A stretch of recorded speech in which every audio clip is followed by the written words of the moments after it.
नमस्कार, बहुत स्वागत है आपका न्यूज़ 18 के डिजिटल प्लेटफॉर्म पर। और आज हम फिर बात करने जा रहे हैं इजराइल और ईरान के बीच मचे घमासान की। दरअसल ईरान और इजराइल के बीच अब वॉर शुरू हो चुका है। लगभग 2 दिन गुजर चुके हैं और इस 2 दिन में क्या कुछ हुआ है और इस 2 दिन के बाद आगे क्या हो सकता है, किसकी क्या क्षमता है, ईरान की क्या क्षमता है पलटवार की, दूसरा इजराइल का अगला अटैक क्या हो सकता है या अगला कदम क्या हो सकता है, इन तमाम पहलुओं पर हम चर्चा करेंगे। दूसरा कि क्या किसकी कैपेसिटी है, ये ज़रूर समझने का हम प्रयास करेंगे। मेरे साथी आनंद मौजूद हैं। आनंद, लगातार इससे पहले आप लोग चर्चा भी करते रहे हैं ईरान और इजराइल के बीच, जो पहले भी लगभग तकरार रही है। इससे पहले भी ईरान ने अटैक किया था इजराइल पर। तो सवाल यहाँ से ये आता है कि अब अचानक ये क्यों हुआ, कैसे हुआ, और दूसरा ये कि 2 दिन की जो थी वो थोड़ा सा अपडेट ज़रूर दे दीजिए आप। बिल्कुल।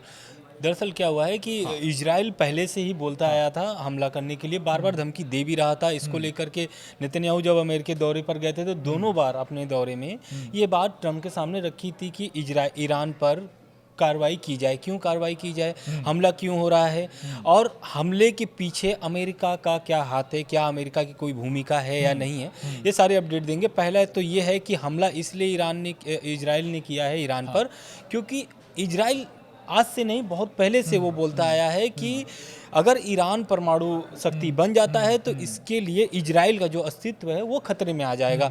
इसको लेकर के वो बहुत एक तरीके से डर के भय के जी रहे हैं लोग, इजराइल के लोग। और इजराइल भी नहीं चाहता है। इजराइल के जो प्रधानमंत्री हैं बेंजामिन नेतन्याहू, वो भी कहते आए हैं कि अगर ईरान परमाणु शक्ति बनता है तो उसमें अगर किसी देश को ज़्यादा नुकसान होगा तो वो है इजराइल। इस कारण से वो बार बार इस चीज़ को रोकना चाहते थे कि ईरान परमाणु शक्ति न बन पाए। लेकिन जैसे जैसे रिसर्च सामने आया आईएईए अंतर्राष्ट्रीय परमाणु ऊर्जा एजेंसी जो है, उस उनके जांच के मुताबिक या उनके रिपोर्ट के मुताबिक, या फिर जो उनके चीफ जो गए थे उन दौरे पर, ईरान के दौरे पर, फिर ईरान के दौरे से जब आते हैं तो बात अपनी रखते हैं कि ईरान बहुत करीब पहुंच चुका है, परमाणु बम बनाने के करीब पहुंच चुका है, और वो जल्द ही 9 परमाणु बम, अच्छा, इतनी यूरेनियम उनके पास जमा हो गए हैं ईरान के पास कि वो 9 परमाणु बम बना सकते हैं। और इसको लेकर के इजराइल की जो थी वो टेंशन बढ़ चुकी थी। और अमेरिका चाहता था कि अगर ये डील हो जाती है, क्योंकि अमेरिका और ईरान की उधर डील चल रही है।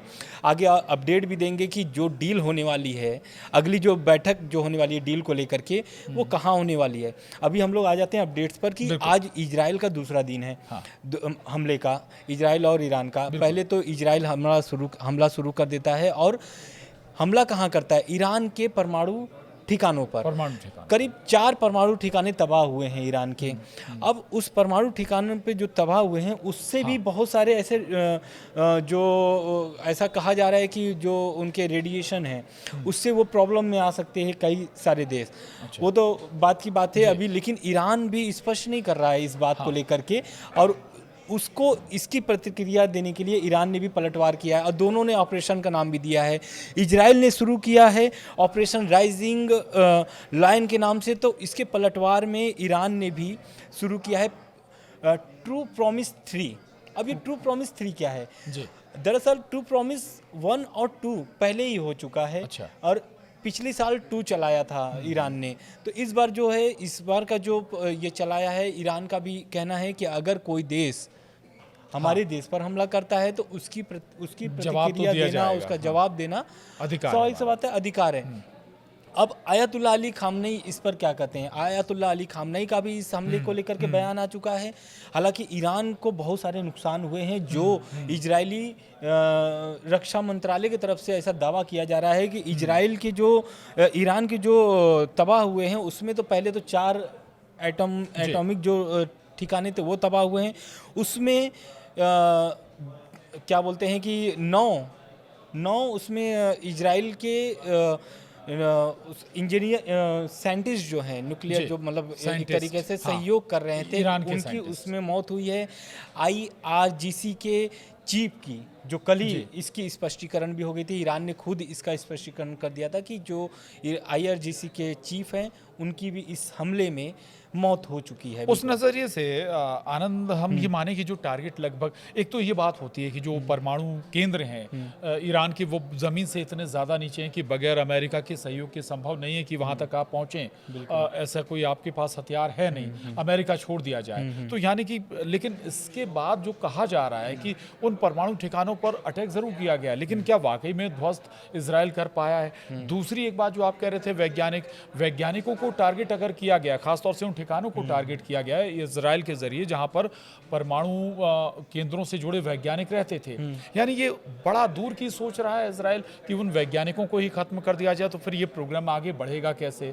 ये बात। दूसरा, एक मिलिट्री बेस भी टारगेट किए गए इस अटैक में, तो इससे ये लेकिन अब बात आती है अमेरिका की। आप कह रहे हैं कि अमेरिका को लेकर अभी भी कंफ्यूजन है, अमेरिका कह रहा है कि वो उसे नहीं पता था कि ये अटैक करने वाला है इजराइल, तो फिर क्या अमेरिका की बगैर मर्जी के ये अटैक हुआ है? दरअसल इसका कोई और मकसद भी नजर आता है क्या? बिल्कुल ये दरअसल ये हुआ क्या है कि जब ये खबर आती है कि इजराइल ने हमला बोल दिया है ईरान पर, तो इस पर स्पष्टीकरण आता है, प्रतिक्रिया आता है अमेरिका का, और अमेरिका बोलता है कि इस हमले की जानकारी मुझे नहीं है।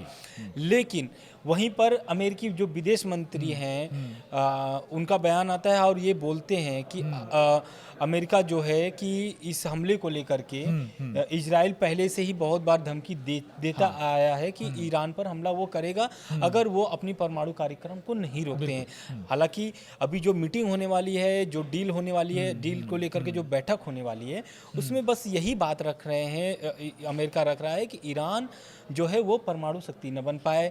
जैसा कि लीबिया के साथ किया गया, वैसा ही हाल इजराइल चाहता है कि ईरान के साथ भी हो। लेकिन जो समझौते हैं ओबामा के समय में, जो 2015 में जो समझौते किए गए थे, उस समझौते के तहत ही ईरान फिर से बात करना चाहता है, क्योंकि वो समझौता जो था उसमें ये था कि परमाणु कार्यक्रम ईरान के जारी रहेंगे, परमाणु बम, वो मतलब जो उनके परमाणु कार्यक्रम जो चल रहे हैं वो चलेंगे, लेकिन वो परमाणु बम नहीं बनाएंगे। इसको लेकर के आयतुल्लाह अली खामनेई का भी इस पर प्रतिक्रिया थी कि ठीक है, जो 2015 की जो संधि है, प्रस्ताव है, उस पर ही बात होगी, लेकिन अमेरिका इस पर जो डिमांड है ट्रम्प से नेतन्याहू का, वो चिंता करने वाली विषय है, क्योंकि ईरान भी चाहता है कि जो 2015 वाली है उस पर हो जाए।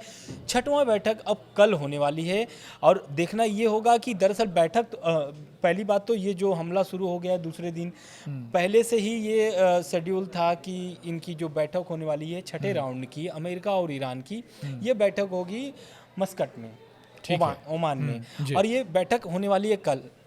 तो अब देखना ये होगा कि ये जो बैठक होने वाली है, इस बैठक को लेकर के क्या ये बैठक होगी या फिर नहीं होगी, क्योंकि दोनों तरफ से हमले जारी हैं।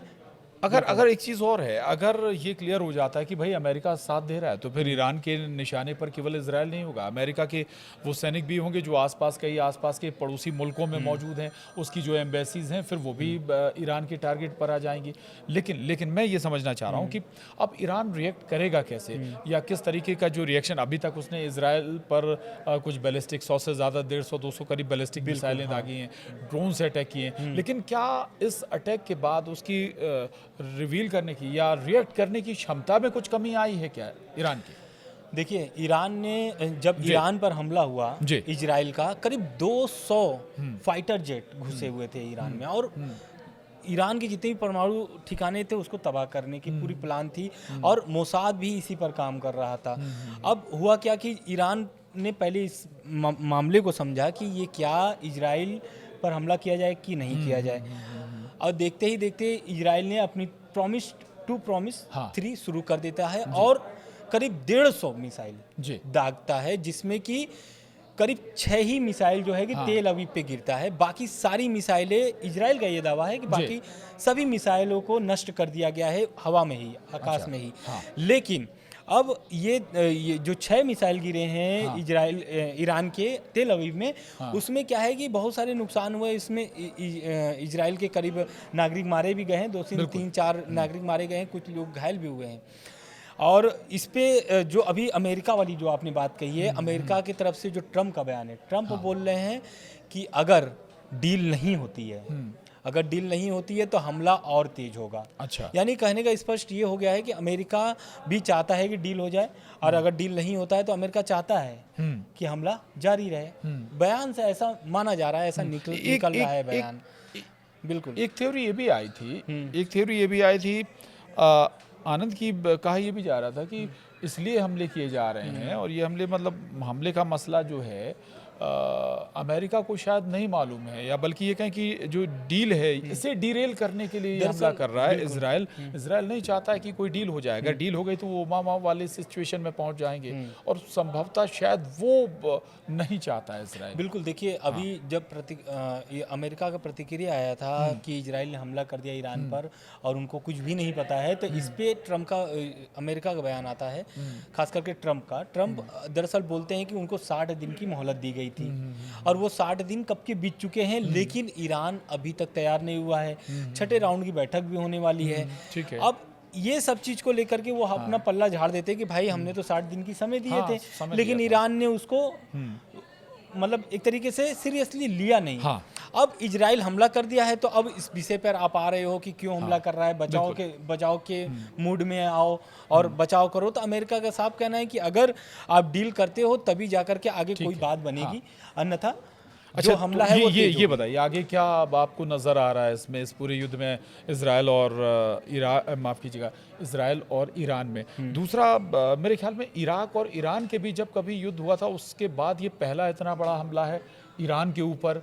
ईरान और इराक युद्ध बहुत लंबा चला था, और ईरान के ऊपर ये वाकई इतना बड़ा हमला उसके बाद है। लेकिन अब क्या आपको लगता है कैसे आगे चीज़ें बढ़ेंगी, इजराइल का अगला स्टेप क्या होगा, ईरान आगे कैसे रिएक्ट करेगा, चीज़ें दोनों की क्षमताएं, दोनों की कैपेबिलिटी थोड़ा सा और समझाएं। दरअसल देखिए, इजराइल क्या है कि पहले तो हमला रोक दिया था, लेकिन आधी रात में करीब आधी रात में वो फिर से हमला शुरू करता है, और अब इजराइल का यही कहना है कि जब तक ईरान अपने इस बात को मानता नहीं है कि हम परमाणु कार्यक्रम या परमाणु बम बना रहे हैं, और जब तक ये अपने परमाणु कार्यक्रम पूरी तरीके से नष्ट नहीं कर देते हैं, तब तक ये कार्रवाई चलती रहेगी और जारी रहेगी। बिल्कुल। चलिए, बड़ी बात आपने कही। ये हमें थोड़ा सा और रुकना होगा, देखना होगा आगे कैसा क्या मोड़ लेता है, क्योंकि ऐसा ना हो कि बहुत सारे एक्सपर्ट्स ये भी कह रहे हैं कि नेक्स्ट वर्ल्ड वॉर की तरफ हम जा रहे हैं अगर ये युद्ध आगे बढ़ता है। और अगर चूंकि अब शुरुआत हो चुकी है तो ये अभी हाल फिलहाल तो थमने नहीं जा रहा है।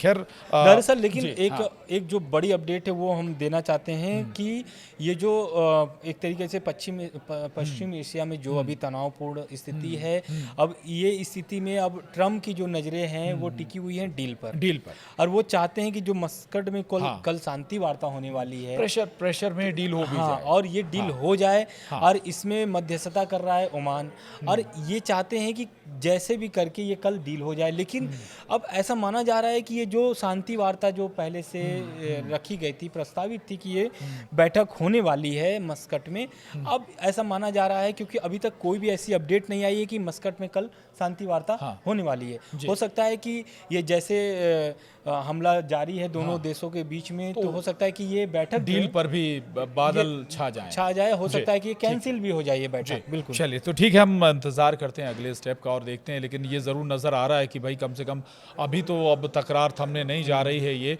दूसरा ये कि इसी के बहाने हो सकता है ट्रंप ये भी चाहते हैं कि डील हो जाए, जो जिस डील पर लगातार चर्चा हो रही है, ईरान थोड़ा सा प्रेशर में आ जाए। बहरहाल आज के लिए इस चर्चा में इतना ही। नमस्कार।